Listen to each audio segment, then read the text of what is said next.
Iza 7 gora, iza 7 mora, preko 3 planine i debele slanine, bila je jednom jedna kartaška igra. Ne, nije bajka, već Dixit. Dobrodošli nazad na tablu, a danas predstavljamo igru koja je prelepa, jednostavna i uzrokuje najmanje 3 egzistencijalne krize po partiji. Dixit je asocijativna partijska igra za od 3 do čak 12 igrača, ukoliko imate dovoljno stolica i čaša za piće, naravno. Postavka je prosta. Svaki igrač uzima po jednog zeku i jednu tablicu za glasanje i zelenu čiodu. Izaberite koji igra prvi, a zatim igra teče u smeru kazaljke na satu. Svaki igrač dobija po 6 karata. Igrač koji je na redu je pripovedač. On bira jednu kartu iz ruke i kaže bilo šta što mu je asocijacija na nju. Može biti reč, rečenica, pesma, citat, onomatopeja, instrumental, priča, doslovno bilo šta. Zatim, svi ostali biraju jednu svoju kartu koja najbolje odgovara toj asocijaciji. U čemu je zapravo caka Dixita? U tome što pripovedač treba da nađe pravi balans. Ako svi pogode njegovu kartu, pripovedač je bio previše jasan. Ako niko ne pogodi, bio je previše misteriozan. Samo ako neki pogode, a neki ne, pripovedač dobija poene. A kad smo već kod bodovanja, kako to ide? Pripovedač i svi koji su pogodili pravu kartu dobijaju po 3 boda. Svako ko prevari druge da glasaju za njegovu kartu, a nije pripovedač, dobije 1 bod po glasu. Ako svi ili niko ne pogode kartu pripovedača, svi osim njega dobijaju po 2 poena, a on dobija samo preispitivanje. Kad se završi potez, sve odigrane karte se odbacuju sa strane i igrači ponovo vuku jednu kako bi imali 6 karata u rukama. Ček sekund, zvoni mi telefon. Halo? Da? Aha. Stvarno? Važi.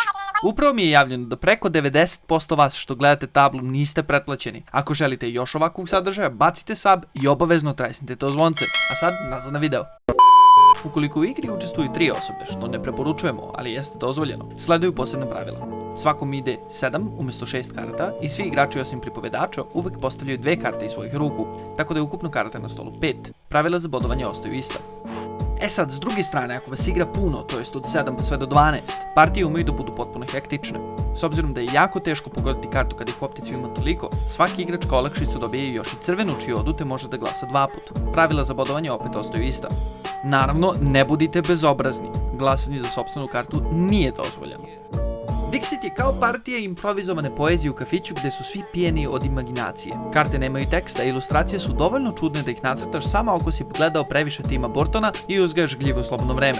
Da budemo iskreni, Dixit Odiseja ume malo da razočara jer dosta karata ima samo jednu preovladavajuću ilustraciju, pa je nekad dosta teže smisliti poen kao pripovedač ili naći adekvatnu kartu kao igrač. Poređenje radi, evo par sličica iz ekspanzije Revelations i njenih karata koji imaju dosta bolje slike. Ipak, sa ekspanzijama ili bez, svaka partija je drugačija jer svaki čovjek drugačije asocira. Neko će na sliku kišobrana reći melanholija, neko kiše jesenje, a neko radi sam padobran. Zbog svega toga, Dixit je odličan za porodice, društva i sve one koji su više umetnički nastrojeni nego što žele da grade vojsku i napadaju jedni druge. Gledam u vas riziku entuzijasti. Idealna je za opušteno veče u sok ili čašu crnog vina ako asocijacije treba da budu ekspresivne. Dixit nije igra za one koji žele da pobede.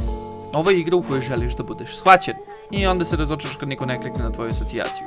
Ako voliš igru koja podstiče maštu, izaziva smeh i gura te da upoznaš ljude kroz njihove asocijacije, onda je Dixit kao stvoren za tvoju kolekciju. Primjera radi, meni je na neku kartu asocijacije bila Moby Dick od Melvilla. Umjesto u kitovim ustima, ja sam presupčio i uporno ponavljao kitu usta, ne kapirajući zašto svi oko mene smeju kao blesavi.